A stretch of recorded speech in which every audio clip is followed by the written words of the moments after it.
Hey, welcome to The Explainer. Today, we're going to tear down some of the biggest myths out there about success.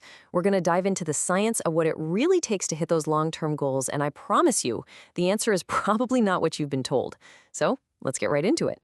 You know the feeling, right? We've all been there. You're staring at a blank screen, a blank canvas, whatever it is, just waiting for that lightning bolt of genius to hit you and solve everything. And you wait, and you wait, and nothing. It is one of the most frustrating feelings ever. But what if that whole idea is a trap? And that's exactly what we're calling it, the inspiration trap. See, we have this widespread belief that huge breakthroughs and amazing creative successes just happen, that they're born in these sudden, random flashes of brilliance. But the research, it tells a completely different story. I love this quote from writer Josh Bernoff. He basically says we have this cultural myth about the bolt from the blue, but it's just wrong. It completely misunderstands where great ideas actually come from. It's not some kind of magic, and it's definitely not random. So, what's really going on in those aha moments? Well, they don't just appear out of thin air. They're actually the result of your subconscious finally connecting the dots on a problem you've already been grinding away at. The reality is, inspiration doesn't just strike anyone. It strikes a mind that's been primed by hours and hours of work, of trial, of error. So, if sudden inspiration isn't the secret ingredient, then what is?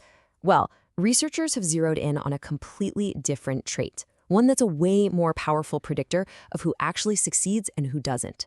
And the best part? It's something every single one of us can develop. It's called grit. Angela Duckworth, who is the psychologist that really pioneered this research, she defines grit as passion and perseverance for very long-term goals. It's about stamina. It's about sticking with your future day in and day out, not just for a week, but for years. And I love this line. Grit is living life like it's a marathon, not a sprint. And this is where it gets really mind-blowing. Duckworth's research just systematically takes apart our old assumptions. In study after study, whether it was cadets at West Point, kids in the National Spelling Bee, or students in the toughest schools, grit came out on top. It was the single most significant predictor of success. More important than your IQ, more important than social intelligence, good looks, physical health, even more important than raw innate talent. And this might be the most shocking part of all. Not only is talent not required to have grit, but the two are often inversely related. Think about it. A lot of really talented people never had to build that muscle of perseverance, so they just don't follow through on their commitments. The big takeaway here is, talent does not make you gritty. This image really just says it all, doesn't it? Success isn't about that initial burst of speed out of the gate. It's all about the endurance to just keep going, one step at a time, especially when that finish line is nowhere in sight. Okay, so we know we need grit, but how do you actually apply it? I mean, you can't just wish for more perseverance and make it happen. The key here is a huge mental shift. You have to stop focusing on the destination and start building the road that gets you there. It's all about systems over goals. This quote from James Clear is an absolute game changer. He says, "You do not rise to the level of your goals, you fall to the level of your systems." Let that sink in. Your goals are just wishful thinking. Your systems are what actually get things done.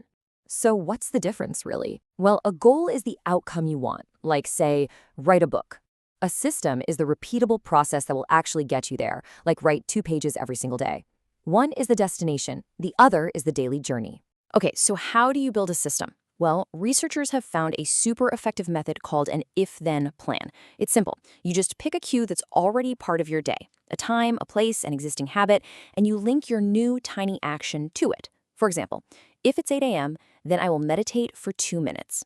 See, the plan does all the heavy lifting, so you don't have to rely on willpower. And this brings us to the engine that drives any good system. And let me tell you, it isn't motivation. We all know how unreliable that is. No, the real engine is the quiet, totally unglamorous, but unbelievably powerful force of consistency. The difference between them is just night and day. Motivation? That's a spark. It's exciting, but it's temporary. And man, does it fade fast. Consistency, though, that's like compound interest for your life. Those small daily deposits of effort might not feel like much at first, but over time, they build into something absolutely massive. And look, this isn't just a theory. As Dwayne Johnson puts it, success isn't always about greatness. It's about consistency. You just focus on showing up, on being consistent. And greatness? Well, that just becomes an inevitable side effect. Now, don't expect this to happen overnight. Research shows that, on average, it takes about 66 days for a new behavior to become automatic. So what's the lesson here? Be patient with yourself. Consistency always beats perfection. If you miss a day, it's not the end of the world. Just get right back on track the next day. And the real-world benefits? They are huge. Consistency builds momentum, which makes it easier to get started each day. It builds trust with other people because they see you as reliable. And, as one writer put it, after committing to a small daily habit, the steady progress you make can feel absolutely mind-blowing. So, let's pull all of these pieces together. We've busted the myth of inspiration, we've understood the power of grit, and we've learned about systems and consistency. Now let's look at the psychology that makes it all tick, so you can literally become the architect of your own success. So why do these systems actually work so well? Well, it's because they tap into 3 core psychological needs that we all have. We all have a deep need for autonomy, that feeling of being in control. We need competence, the feeling that we're good at what we do. And we need relatedness, that feeling of connection. A good system feeds all 3 of these needs, and that's what makes it so sustainable. So what can you do right now, today?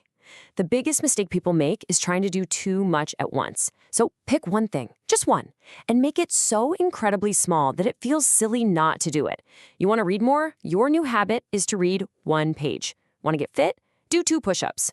The goal isn't the action itself right now. It's to build the pattern of just showing up. And let's end on this thought. We get so obsessed with a finish line, with some grand overnight transformation. But the person you want to become, they aren't waiting for you at the end of some epic journey. They're being built right now, in these quiet moments, with every single tiny, consistent choice that you make. And that's it for this explainer. So the only thing left to ask you is this. What tiny, maybe even laughably small, but incredibly powerful system will you start building today?